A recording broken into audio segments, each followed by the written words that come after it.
रमजान पाकिस्तान अल्लाह का एहसान है, रमजान पाकिस्तान।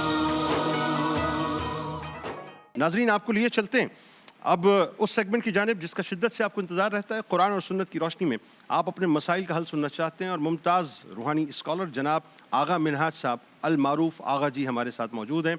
अस्सलाम वालेकुम आगा साहब। वालेकुम अस्सलाम व रहमतुल्लाहि व बरकातहू। जुनैद भाई, कैसे मिजाज हैं आपके? अल्हम्दुलिल्लाह जी, हमेशा की तरह मिजाज बहुत अच्छे हैं। आप भूल के बताइए। आ गए, वहाँ पे खाते हुए आना है आपको वहाँ से। हाँ, वो खाते हुए तो फिर प्रोग्राम नहीं तैयार हो सकता। गया है तो उसको खाते हुए या तो मैं खा सकता हूँ या प्रोग्राम कर आप सकता हूँ। मुझे दे दें, आप प्रोग्राम करें, मैं खा लेता हूँ, सहरी हो जाएगी मेरी इस बहाने। क्या बात है, क्या बात है। अच्छा आगा साहब, आगाज़ करते हैं। सबसे पहले एक मसला जो है वो मेडिकली, मतलब उसको थोड़ा सा आप, लेकिन चूंकि वैसे आप दोनों हवालों से बात करते हैं। पेशावर से सवाल आया है ब्लड प्रेशर, और ब्लड प्रेशर का मसला बहुत लोगों को होता है, बहुत लोगों को होता है। इसके लिए क्या किया जाए? औज़ु बिल्लाहि मिनश शैतानिर रजीम, बिस्मिल्लाहिर रहमानिर रहीम। अल्लाहुम्मा सल्लि व सल्लिम व बारिक अला सय्यदना व मौलाना मुहम्मदिन व अला आलिहि व सहाबिहि बारिक व सल्लिम अलैहि। अस्सलाम वालेकुम व रहमतुल्लाहि व बरकात। प्रोग्राम देखते जाइए और दुरूद पाक के नजराने हुजूर अलैहिस्सलातु वस्सलाम पर, उनके आलो असहाब पर पढ़ते जाइए। और अभी तक अगर आपने सलातुत तस्बीह का आगाज़ नहीं किया तो अब बहुत कलील अरसा रह गया है। देखते ही देखते ये रमज़ान शरीफ हमारे हाथों से अब जाता जा रहा है और कल से इंशाअल्लाह, कल और परसों से इंशाअल्लाह एतिकाफ़ की तैयारियां शुरू हो जाएंगी और मसाजिद के अंदर इंशाअल्लाह मुतक़िफ़ीन का जो है वो रश हो जाएगा। तो 21, 23, 25, 27, 29 जो ताक रातें हैं, जो हमारी शब कदर की रातें हैं, नुज़ूल कुरान का जो माह मुबारक है, तो आपने उन ताक रातों का इंतज़ार नहीं करना। पहली दिन से, पहली ट्रांसमिशन से मैं भी अपने तौर पर, और जुनैद भाई तो माशाल्लाह बहुत ज़्यादा फोर्सफुली कहते हैं कि सलातुत तस्बीह किसी सूरत में इस माह मुबारक में किसी भी रात में आपने नहीं छोड़नी। तहज्जुद का एहतमाम हर सूरत में करना है, कसरत से दुरूद पाक पढ़ना है हर वक्त। और अगर अभी तक आपने कुरान पाक का ख़त्म नहीं किया, अभी तो बहुत सारे खुश नसीब ऐसे भी हैं जिन्होंने 5वें रोज़े को एक कुरान पाक ख़त्म किया, 10वें को दूसरा किया, 15वें को तीसरा किया। कुछ खुश नसीब ऐसे हैं जिन्होंने 10 रोज़े तक ये ख़त्म कर लिया। कुछ खुश नसीब ऐसे हैं जिन्होंने माशाल्लाह माशाल्लाह अभी तक उनका जो है वो पढ़ने का सिलसिला जारी है, रोज़ाना एक पारा पढ़ रहे हैं। कुछ ऐसे हैं जो माशाल्लाह एक पेज की तिलावत कर रहे हैं। तो ये रमज़ान शरीफ में अगर आप एक पेज तिलावत की अगर रोज़ाना प्रैक्टिस रख लेंगे तो आप यकीन कीजिएगा कि ये पूरे साल फिर आपके निसाब का एक हिस्सा बन जाएगा। तो अगर आपने अपने इन मामूलात पर अमल नहीं किया तो कर लीजिए। अब आते हैं ब्लड प्रेशर की तरफ। जुनैद भाई, ये ब्लड प्रेशर जो है ये एक साइलेंट एनिमी है। अब मैं बताता हूँ सूरह अंबिया की आयत नंबर 69, सूरह अंबिया आयत नंबर 69। कुलना या नारुल कूनी बरदम व सलामन अला इब्राहीम। ये वो दुआ है जिसमें जब हज़रत इब्राहीम अलैहिस्सलातु वस्सलाम पर जब आग के मामलात उनके ऊपर चल रहे थे, उनको आग के अंदर फेंका जाने वाला था, तो उन्होंने ये दुआ पढ़ी। इसका मतलब है कि ए आतिश, ए आग, हज़रत इब्राहीम के ऊपर ठंडी हो जा, तो वह आफ़ियत में बदल गई। कुलना या नारु कुनी बरदम व सलामन अला इब्राहीम।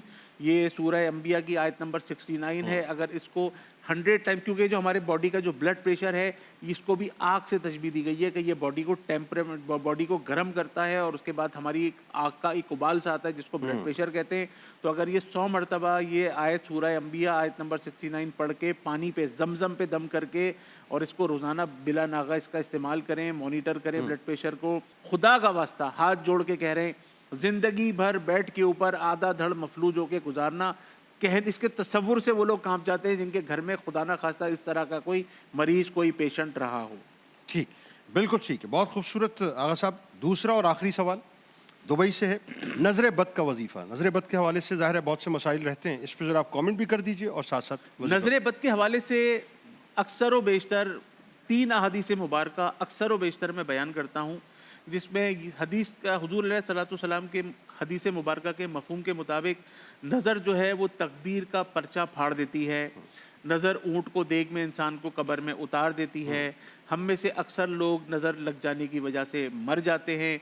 अगर तकदीर के ऊपर कोई चीज़ सबकत ले जाती होती, अगर तकदीर के ऊपर कोई चीज़ सबकत ले जाती होती तो वो नज़र बद होती। ऐसी बेशुमार अहादीस मुबारका नज़र बद के हवाले से हमने भी बहुत दफ़ा सुनी, आपको भी सुनाने की कोशिश की। और अक्सर व बेशतर लोग मुझसे पूछते हैं कि हमारे छोटे छोटे बच्चों को नज़र लग जाती है, वो माओं का दूध पीना छोड़ देते हैं, खाना खाना छोड़ देते हैं, रात को किसी शादी में से घर पे आते हैं तो रात को आने के बाद बच्चे बीमार हो जाते हैं, घर की ख़वातीन बीमार हो जाती हैं, मर्द हजरात बीमार हो जाते हैं। नज़र बद क्यों लगती है? क्या अपनों की भी लगती है? बेशक जी, हम अपने बच्चों को प्यार से देखते हैं तो हमारी भी नज़र बद लग सकती है। اس کا طریقہ کار کیا ہے؟ طریقہ کار تو یہ ہے کہ سورہ فلق اور سورہ ناس 11 دفعہ پڑھ کر ان کے اوپر پھونک دیا جائے، پڑھ کے دم کر دیا جائے، اس سے بھی نظر بد اتر جاتی ہے۔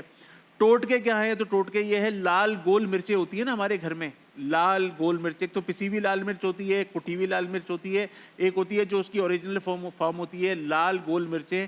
اگر 3 مرتبہ بچے کے سر کے اوپر یا جس کو لگے، اگر اس کو روزانہ اپنی جیسے معمولات میں شامل کر لیں، مثال کے طور پہ اگر لال گول مرچوں کو سر کے اوپر رکھیں اور 1 مرتبہ اول و آخر درود پاک پڑھیں، 1 مرتبہ سورہ فاتحہ پڑھیں، 1 مرتبہ آیت الکرسی کریں، آیت الکرسی پڑھیں، چاروں کل سیکوینس کے ساتھ پڑھیں اور سورہ قلم کی آخری 2 آیات پڑھ کے اپنے اوپر دم کریں اور ان لال مرچوں کو جلا دیں۔ اب اس کا جلانے کا طریقہ یہ ہوتا ہے کہ لوگ ایک دم چولہے کے اوپر رکھ کے اس کو جلا دیتے ہیں، پھر اس کے بعد وہ اس کی جو دھانس ہوتی ہے، اس کی جو بو ہوتی ہے، اس سے پورے گھر والے کھانسنے لگتے ہیں اور کہتے ہیں ہم نے تو یہ عمل کر کے دیکھا تو ہم بھی پریشان ہوئے، ہمارے محلے والے بھی پریشان ہوئے۔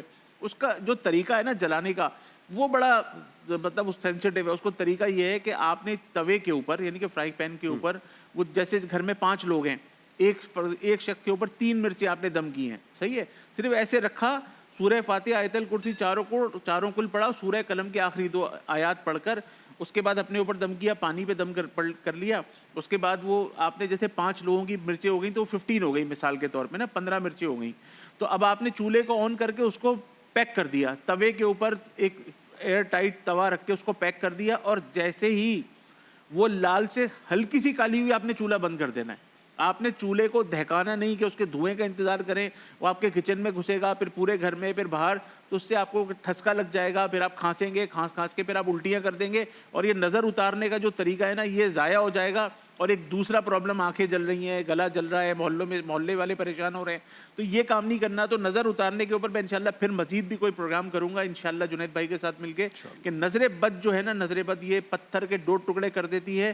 اور آج سے 1447 سال پہلے جو حضور علیہ الصلوۃ والسلام کا دور، بلکہ اس سے بھی پہلے کا جو دور تھا، اس میں کچھ لوگ ایسے تھے جب اونٹ کی ریسیں ہوا کرتی تھی، گھوڑوں کی ریسیں ہوا کرتی تھی، تو نظر لگا کر، باقاعدہ نظر لگا کر اونٹوں کو چلتے ہوئے گرا دیا کرتے تھے۔ بالکل ایسا آغا صاحب، اور بہت شکریہ، آپ تشریف لائے، بہت خوبصورت گفتگو رہی۔ جنید بھائی، یہ جو بات آغا صاحب فرما رہے ہیں نا، اس بات کو یوں سمجھنے کی کوشش کریں کہ آج نظر بد کے حوالے سے ہم بے انتہا شکار ہو رہے ہوتے ہیں۔ میرا خیال ہے اس میں ایک بہت بڑی وجہ ہم خود بھی ہوتے ہیں۔ اب کیوں ہوتے ہیں میں آپ کو سمجھاتا ہوں۔ سوشل میڈیا پہ چلے جائیے صاحب، میں نے نئی بائک لی، یہ معاذ اللہ میں نے فرض کر لیا اپنے اوپر کہ میں نے اس کی تصاویر جو ہیں سوشل میڈیا پہ لگانی ہیں۔ میں نے نئی گاڑی لی، میں نے اپنے اوپر فرض کر لیا ہے کہ میں سوشل میڈیا پر وہ نئی تصاویر لگاؤں گا گاڑی کی۔ میں نے کوئی کاروبار کیا، وہ کاروبار ایکسلریٹ کر گیا، ایک ہوتا ہے پروموشن سیلز کے لیے، وہ ایک الگ معاملہ ہے، لیکن ایک ہوتا ہے کہ آپ بلا وجہ جو ہے نا اپنے آپ کو ایکسپوجر دکھانا چاہتے ہیں، لوگوں کے سامنے نمود و نمائش کرنا چاہتے ہیں، آپ نے جی اس کی نمود و نمائش شروع کر دی۔ تو اس طرح سے آپ کہیں سیلیبریشن کرتے ہیں، برتھ ڈے پارٹی ہو رہی ہوتی ہے، کہیں کچھ ہو رہا ہوتا ہے، کہیں کی دعوت ہے، آپ کھانوں کی تصاویر جو ہیں وہ لوگوں کو دکھا رہے ہیں۔ ایک تو بنیادی طور پہ ہوتا یہ ہے کہ آپ دیکھنے والوں کو احساس کمتری میں مبتلا کر رہے ہیں کہ اللہ تعالیٰ نے آپ کو اتنی نعمتیں دی ہیں، وہ بیچارہ کسمسا رہا ہے، اس کے پاس نہیں ہے۔ جب وہ کسمسا رہا ہے تو پھر وہ کیسے دیکھے گا، ہائے اس کے پاس اتنا کچھ ہے، میرے پاس کچھ نہیں ہے۔ بس یہاں پہ آ کے کام خراب ہو گیا۔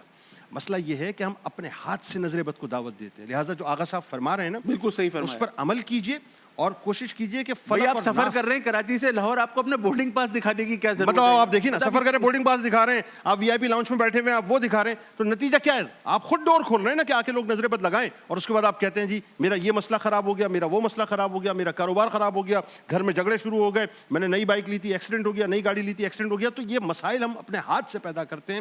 بہتر یہ ہے کہ جتنا اپنی مٹھی کو بند رکھے اتنا اچھا ہے، اور جیسا فلق اور ناس کا معاملہ ہے نا، بس آپ اس پہ عمل کیجیے، اللہ تعالیٰ انشاءاللہ مولا علی کرم اللہ وجہ الکریم فرماتے ہیں نا، جو اپنے جس نے اپنے راز چھپائے وہ منزل کو پہنچا۔